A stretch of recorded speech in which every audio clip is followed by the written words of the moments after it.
Welcome back to my book channel.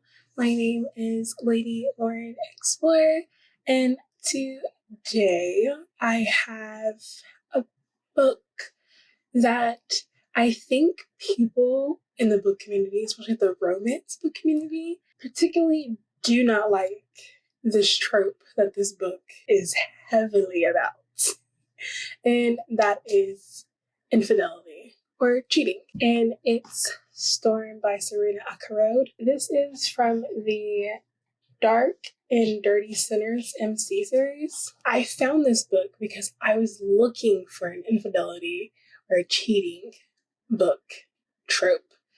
And this was recommended on Amazon. And then I found out it's a standalone, but it was a part of a series. So I was trying to figure out was it a series? Was it a interconnected standalone series or something like that? But no, this is definitely just a standalone, and it's a part of the series because it's about one member or the prez of the Sinners MC. And his story with his old lady, his wife, Kira. So, obviously, that since this is about cheating, that he's a cheater. Yes, he is. And this 604-page book is cheating. That's it. So the author did the series, and I think this is the 9th book in the series. Hold on, let me make sure. It's the 8th book in the series, but this is the only standalone. You can actually skip this whole entire book and just read the rest of the series because it's a 12-book series, because it just follows everyone connected to Storm, who is the prez of the Sinners, like I said. But if you want to read an MC story and just skip this book, because nothing in the story helps with the series, if you get what I mean. So let's talk about this book, because this was a journey for me. Like I said, I got this book because I knew that it had cheating in it. It heavily talks about cheating. Yeah. But I didn't feel it. Yes, there's cheating in here. This is the aftermath of it. So let me just tell you the synopsis of their story. So you have Storm, or Asher, and Kira. Storm is a little bit older than her. I forgot how much the age range was, but it's quite I think 18, and she's 16. And then when she turns 17, I think she gets pregnant, and then they marry at 18, something like that. When she gets pregnant, they do get married before the child's conceived, so the child isn't a bastard. I remember that part. But anyways, he sees her at school because he's picking up a prospect for the the MC club he's in, and he just happens to see her, and he gets struck by how beautiful she is, and she sees how mature and dangerous he looks. She's a minister's daughter, so yeah, it's that kind of attraction. But they instantly try to get together. They have this connection throughout the time in her while she's at school. After school, he'll pick her up and they just ride together and just talk and fill each other out. And then as months go by, she is ready for something more, and he is not wanting to corrupt her. But once she says she's ready, he's for it. So long story short with that, she does end up getting pregnant, and he, on the other hand, does want the child. But things start happening in his world where he gets addicted to drugs. So he starts getting coked out, and she decides to leave him. But she comes back. She keeps coming back. So whenever he does things get coked out or becomes detached from her, even though he wants to be with her. She leaves, and then she comes back because she loves him. Cool, all that. But then we find out that while she was bedridden with his child, he had been cheating on her. And during this time, a lot of things are happening in his life. So that's basically one of his excuses, is like, things were happening, I wasn't coping right, and people got me hooked on this. And so when I was coked out, like just drugged out of my mind, I thought I was messing with you. And let me tell you, the person, like the one that like just gets my blood boiling, is a girl named Kendra. She has been in love with Storm since she first came into the MC world of this. And she's been like having her eye on him for like the longest time. She's the person who he has sex with a lot of the times because she's the one like just fiending for him. But he always thought that whoever he was having sex with was Kira, because again, he was drugged out of his mind, thinking that, you know, it would be better if he was away from her, and then all of a sudden she just shows up in the women he has sex with. That's one of his excuses. I don't buy that. I mean, it worked well for the story, but like I was just like, oh, okay, like, all right, cool. That's told in like present and past.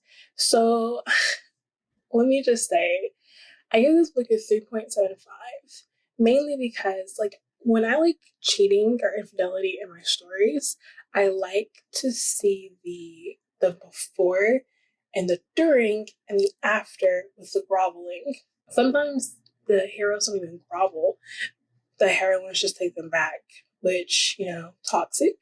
But I like that in dark romances, sure. In this story, you see the before the cheating, you see a couple of like seconds or maybe moments after the cheating, especially with Kendra, and then you just see the after, like years after he stopped cheating on her. I think they had been married for 12 years, and during most of the 12 years, he cheated on her, and she didn't know it until like the last 3 years, and then she decided that she just wanted to divorce him and kick him out and all that kind of stuff. This wasn't technically what I wanted for a cheating book. It was very entertaining, especially the years afterwards. I can understand why people don't like this book, because this is people who don't like cheating. But like they were like saying how all of his excuses, and she didn't have a backbone to stand up to him and like leave him and all that kind of stuff. But like in a cheating story, you don't want your heroine to leave the hero who is like the main character of the story. It's not like he's a secondary hero, like as in like they were together, the secondary hero was together and he cheated on her and then she meets our actual hero. No, like you want the hero who's cheating on the heroine to be together with the heroine. So I don't understand why like people were mad about that, but cool. Another one was that she didn't make him grovel more. She just kind of accepted it once he started explaining why.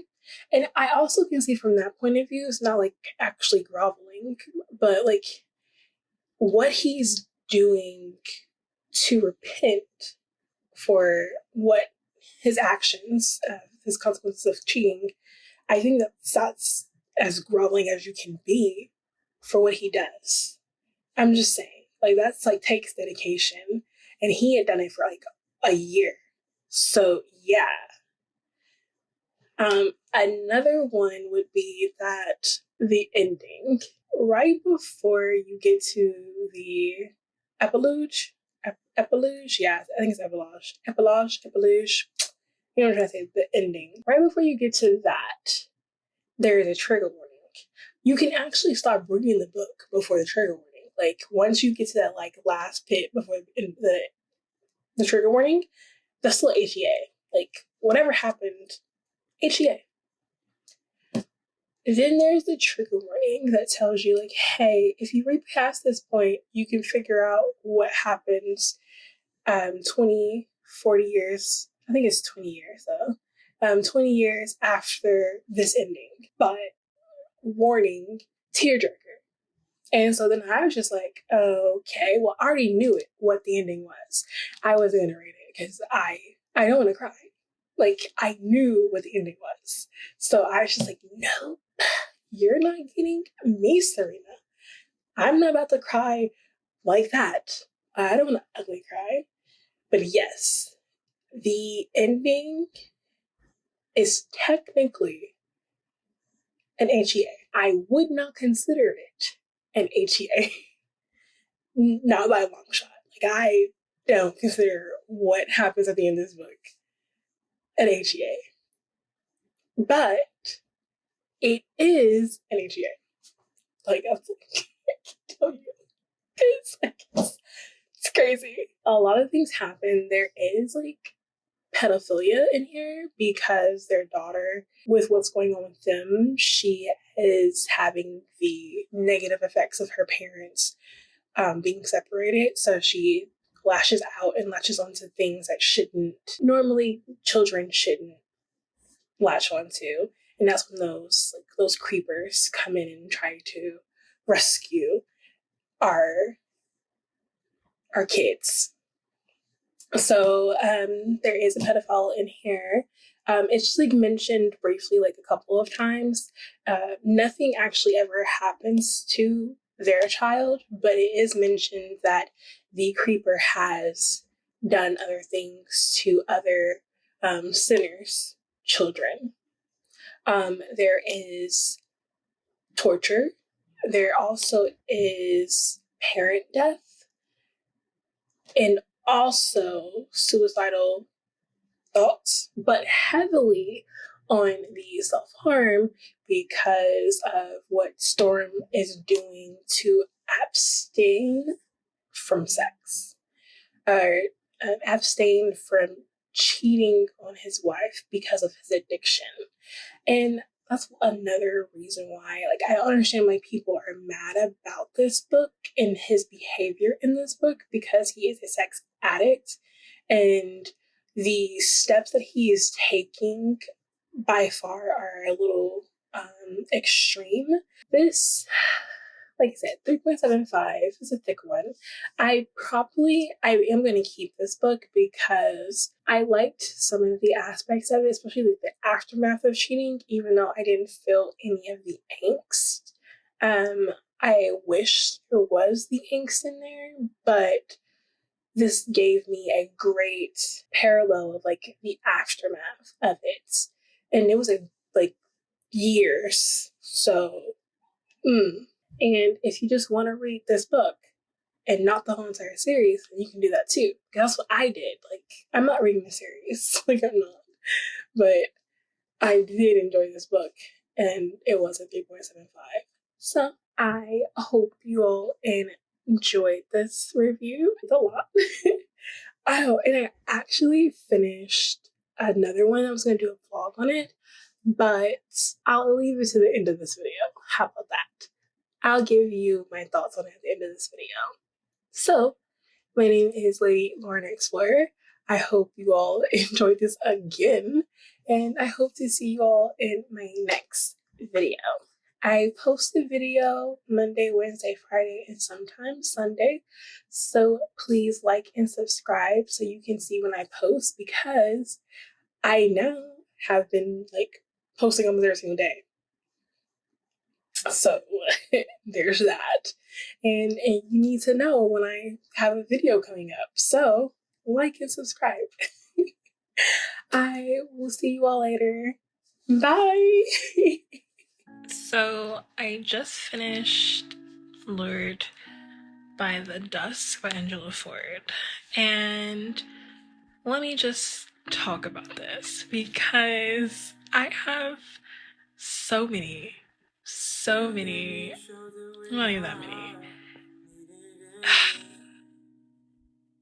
Let me just say, I went into this with a very open mind because I thought it was like a dark romance retelling, and I'm cool with that. It wasn't what I was expecting. Let's just say that. I didn't expect how light, dark it was, which is really weird, you know? I love the world building. It started off really good. I think that Oren, who is the Pied Piper, his actually character was really great. How his being was described, his plot. I think everyone else wasn't well rounded. There was like many loose ends that needed to be tied in the ending, and it ended very abruptly. This was a very like lust to love kind of story, meaning that the lust is represented as love when I don't think that's romance. I think that's like erotica. But it was good overall. I gave it a 3, and I'm probably not going to read the rest of the series because this one just like kind of put me off a little bit. And I'm not saying that this was a horrible read at all. What I'm saying is that this kind of romance, this story building wasn't for me. I thought I was going to enjoy it because it sounded amazing, but this was very light on a lot of things that I like in romance, and very fast on a lot of things I like to be at least moderately slow in romance. And it felt like I was just watching like an episode of a show, and it's just one episode. It wasn't like this could continue on. So yeah, I hope this helps you all. Very fast and quick. Lady Lauren Explorer,